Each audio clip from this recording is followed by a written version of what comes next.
നമസ്കാരം. സോഡിയാക് മീഡിയയിലേക്ക് എല്ലാ പ്രേക്ഷകർക്കും സ്വാഗതം. 2026 ഏപ്രിൽ മാസത്തെ ഭരണി നക്ഷത്രക്കാരുടെ നക്ഷത്രഫലം ഒന്ന് പരിശോധിച്ചു നോക്കാം. ഭരണി നക്ഷത്രക്കാരെ സംബന്ധിച്ച് അനുകൂലമായ കുറച്ച് ഘടകങ്ങളൊക്കെ ഉണ്ടെങ്കിലും കുറച്ചൊന്ന് ശ്രദ്ധിക്കേണ്ട ഒരു സമയമാണ്. കാരണം ലഗ്നത്തിൽ ശുക്രൻ നിൽക്കുന്നുണ്ട്, ഭോഗകാരകനായിരിക്കുന്ന ശുക്രനാണ്. അപ്പോൾ ലഗ്നത്തിൽ ശുക്രൻ നിൽക്കുന്നത് കാരണം കൊണ്ട് തന്നെ നല്ല എല്ലാ ഭൗതിക സുഖങ്ങളും അനുഭവിക്കാനായിട്ട് സാധിക്കും. നല്ല ദാമ്പത്യ സുഖം അനുഭവിക്കാനായിട്ട് യോഗമുണ്ട്. എന്നാൽ നിപുണായോഗമുണ്ട്, നന്നായിട്ട് സംസാരിക്കാനുള്ള കഴിവുണ്ട്. സഹായസ്ഥാനത്താണ് വ്യാഴസഞ്ചരി. അപ്പോൾ പുറമേ നിന്ന് നോക്കിയാൽ പ്രശ്നങ്ങളൊന്നും ഇല്ലെങ്കിൽ പോലും സുഹൃത്തുക്കളോ സഹായികളോ സഹോദര സ്ഥാനത്തുള്ള വ്യക്തികൾ ഇവരുടെ ഭാഗത്തു നിന്നുള്ള അപ്രീതി ഉണ്ടാകാനുള്ള സാധ്യത കൂടുതലാണ്.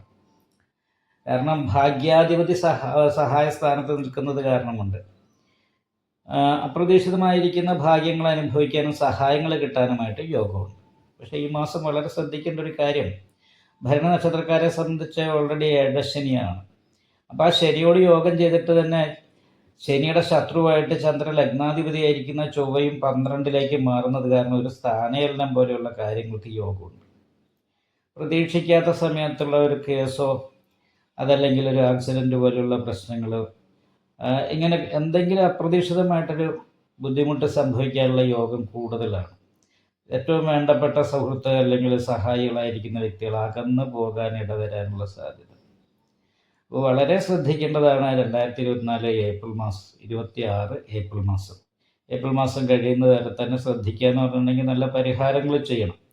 കാരണം 5ാം ഭാവാധിപതിയായിരിക്കുന്ന സൂര്യൻ ശത്രുസ്ഥാനാധിപതിയായിരിക്കുന്ന ബുധനോട് യോഗം ചെയ്തിട്ട് നീചത്തിലാണ് നിൽക്കുന്നത് 12. അപ്പോൾ നീചസ്ഥിതിയെ നിപുണ്യപീഠനതോ അന്യദേശാനം എന്ന് പറയുന്ന യോഗമാണ്.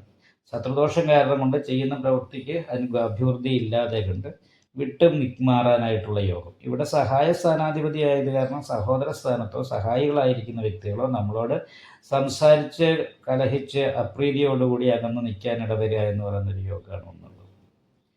അതേപോലെ തന്നെയാണ് ചൊവ്വയും ശനിയും കൂടി ഒരുമിച്ച് യോഗം ചെയ്യുന്ന അഗ്നിമാർദ്ദ യോഗമാണ്. അഗ്നിമാർദ്ദ യോഗം വരുമ്പോൾ അത് നിയമകാരകനായിരിക്കുന്ന ചൊവ്വയും ദണ്ഡനാധികാരിയായിരിക്കുന്ന നിയമകാരകനായിരിക്കുന്ന ശനിയും ദണ്ഡനാധികാരമുള്ള ചൊവ്വയും ഒരുമിച്ച് യോഗം ചെയ്ത് നിൽക്കുമ്പോൾ അത് ഈ കേസ് പോലെയുള്ള പ്രശ്നങ്ങൾ, സ്റ്റേഷനുമായിട്ട് നിയമപരമായിട്ടുള്ള വിഷയങ്ങളിലൊക്കെ കുറച്ച് പ്രശ്നങ്ങളും പ്രതിസന്ധികളും ഉണ്ടാകാൻ സാധ്യതയുണ്ട്. പ്രത്യേകിച്ചും ബാധാസ്ഥാനത്ത് രാഹു നിൽക്കുന്ന നെഗറ്റീവായിട്ടുള്ള എനർജിയാണ് നമ്മളിലേക്ക് വരിക. പോസിറ്റീവ് എനർജി നമുക്ക് കിട്ടാൻ ബുദ്ധിമുട്ടാണ്.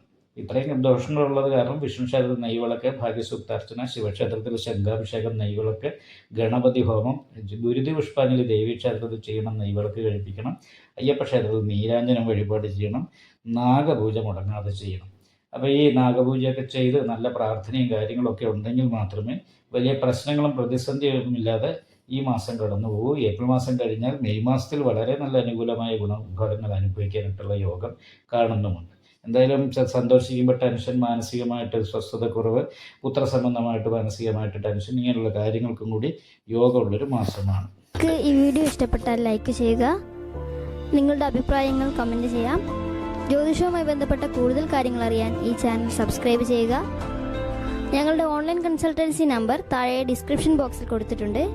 ആവശ്യമുള്ളവർക്ക് കോൺടാക്റ്റ് ചെയ്യാവുന്നതാണ്.